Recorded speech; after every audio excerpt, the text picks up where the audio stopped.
Hello, I am Sammy, and I will be talking about algebra in the Renaissance, the fourth part of it. Um, and so my part is consisting of three different men and their contributions to algebra during the Renaissance time. The first one we will be talking about is Raphael Bombelli. He was born in 1526 and died in 1572, so just shy of 50 years old. He was born in Bologna, Italy, I think that's how it's pronounced, and he is best known for his book Algebra. It is the first European book that comprehensively contains all of what is known about algebra at the time. Um, it gained its popularity by using very simple words that everyone could understand, whether you were the richest of the rich or the poorest of the poor. As long as you were able to read, you would be able to understand his book. He was also known for his work with the complex numbers. He is considered the inventor of the complex numbers. His book, Algebra, was the first comprehensive book of algebra, and it was also self-contained. So everything you needed to know, you could find in the book. So since he grew up in a civilization trying very hard to find the solution to the cubic equation, and a lot of people weren't really dumbing mathematics down to the level that everyone could understand. They were just talking about it at the level of the cubic, which if you don't know the solution and you don't really understand how to solve it, you can't really explain to other people what's going on. So he thought making a self-contained algebra book that was simple for everyone to understand was needed. So he wrote L'Algebra, or L'Algebra. I think it just means the algebra. Anyway, I'm bad at pronunciations, as you will find out later in this presentation. It was also the first ever book to assume the existence of the complex numbers. For this, Bombelli is considered the creator or the inventor of the complex numbers. Here is an excerpt from his book. Over on the left-hand side, those are the exact words taken from his book. You have plus times plus makes plus. And then over on the right-hand side, I simplified that down to how we would read it today in notation format. So this would just be like a positive times a positive makes a positive. Minus times minus makes minus, or makes a plus, my bad. So this would be like a negative times a negative makes a positive, and I made a typo in my presentation because I said a minus times a minus equals minus. It is a positive. I am very sorry about that. So later on, he puts concrete examples to this by adding numbers.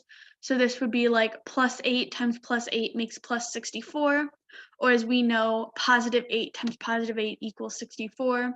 Minus 8 times minus 8 equals a positive 64.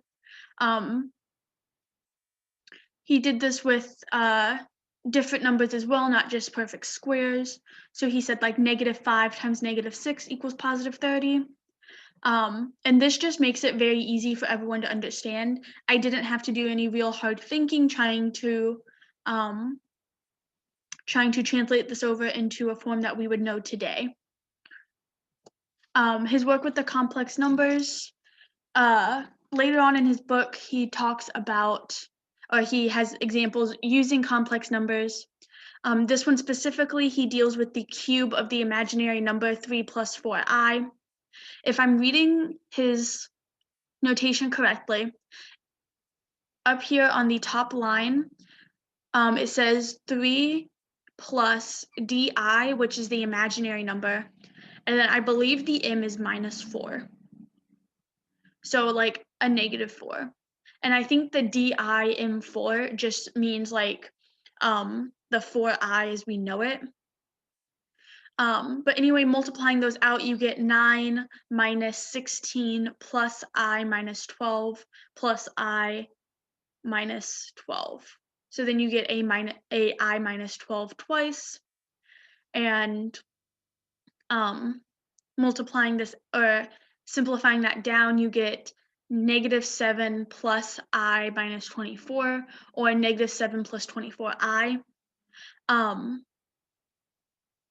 And that step right there showed the existence of the imaginary number I, since when you FOIL that out, you get 9 plus 16I squared minus 24I. And that 16I squared, he simplified down to just be -16. So he got 9 minus 16, which is -7. And so just by doing that simple step, he assumed the existence of the complex numbers, since I squared is -1, and thus the square root of -1 equals I, which, as we know, is the imaginary number.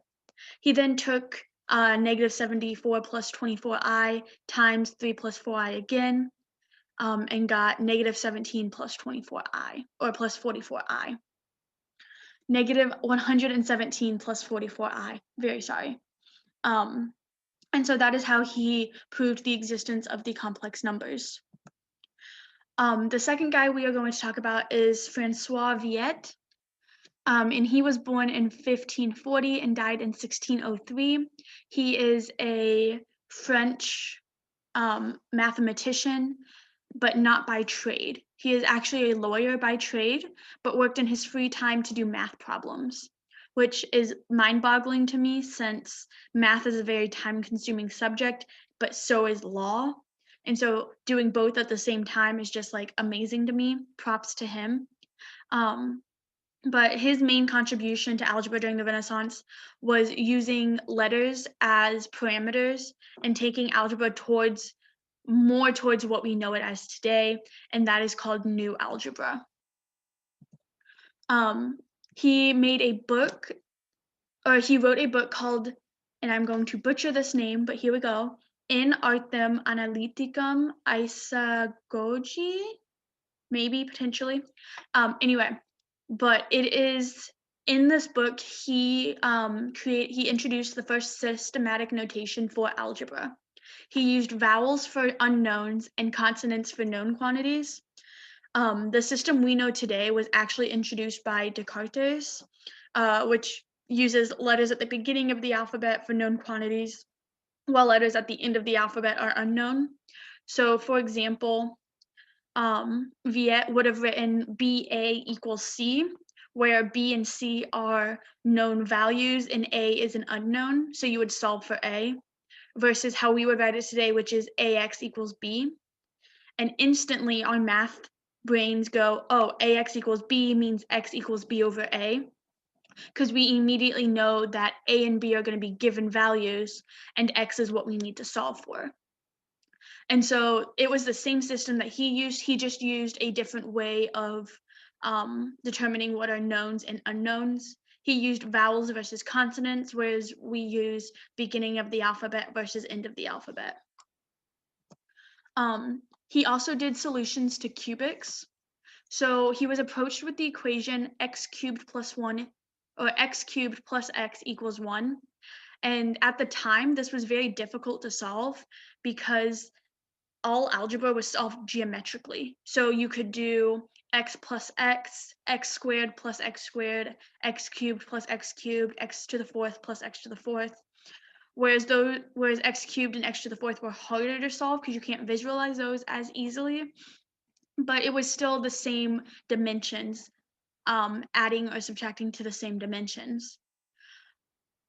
But this equation suggests that we are adding a cube to a line, which doesn't really make sense geometrically. Like, you can't take a cube and add a line to it and get a new value.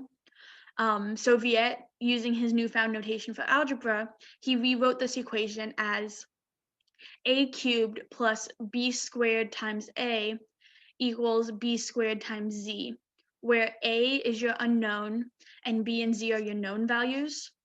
And Viet noticed that now all of these terms have the same dimensions. All of them are written within 3 dimensions.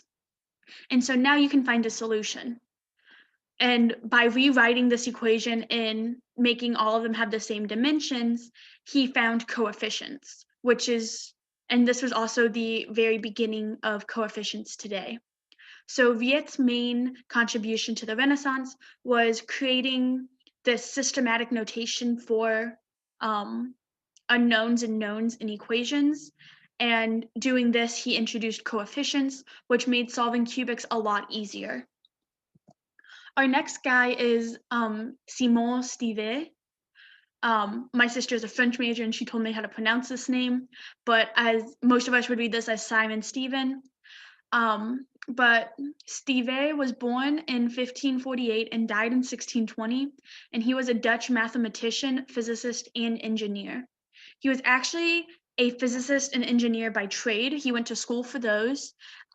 Being a mathematician came along with being a physicist and an engineer, because both of those deal a lot with numbers. He did a lot of work with regular and semi-regular polyhedra, which he combined with physics for determining stable and unstable equilibria. This is actually a really cool discovery that I learned as like reading about him and about this. But since it did not contribute specifically to algebra within the Renaissance, I did not include that within this presentation. But if you have time, I strongly suggest going to look at that because it's really cool. Just like a quick overview, he took a